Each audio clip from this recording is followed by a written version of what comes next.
Hello viewers, welcome to my channel. আজ তোমাদের করাচ্ছি কৌশিকী 4 দশম শ্রেণী 6 নম্বর অঙ্কটা। 6 নম্বর অঙ্কটা কি আছে?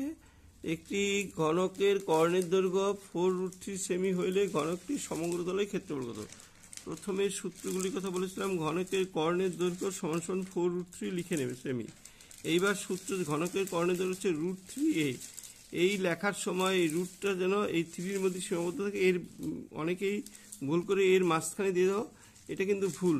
আর দরকার হলে তোমরা a√3ও লিখতে পারো, এটা আগেও লিখতে পারো, তাহলে নিরাপদ থাকবে। আচ্ছা, √3 কাটা গেলে a = 4 সেমি। তাহলে ঘনকটির সমগ্র তলের ক্ষেত্রফল হচ্ছে 6a²। এর মান কত? 4। তাহলে 6 × 4², 4 × 16, 6 × 16 = 6 16 96 বর্গ সেমি। এটাই উত্তর। 7 নম্বরটিকে একটি ঘনকের ধারগুলির দৈর্ঘ্যের সমষ্টি 60 সেমি, ফলে ঘনকটির ঘনফল কত? এখানেও সূত্রটা, ঘনকের ধারগুলি, একটা ঘনকের 12টা ধার থাকে, তাহলে এই ধারগুলির সমষ্টি কত হবে? 12a সমান 60 সেমি। a = 60/12, এই 12টা নিচে চলে আসবে, এইখানে বা হবে।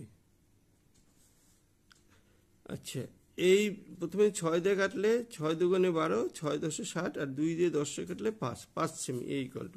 তাহলে ঘনকটির আয়তন সমান a³। এর মান কত? 5 সেমি। তাহলে 5 সেমি তার হোল কিউব, মানে মাথায় 3 মানে 3 বার, অর্থাৎ 5 সেমি গুণ 5 সেমি গুণ 5 সেমি। 5 × 5 = 25, 25 আর 5 দিয়ে গুণ করলে 125 সমান 125 ঘন সেমি। যারা আমার এই চ্যানেলটা দেখছো তারা চ্যানেলটা সাবস্ক্রাইব করবে, ভালো লাগে লাইক দিবে, বন্ধু বান্ধবের সঙ্গে শেয়ার করবে।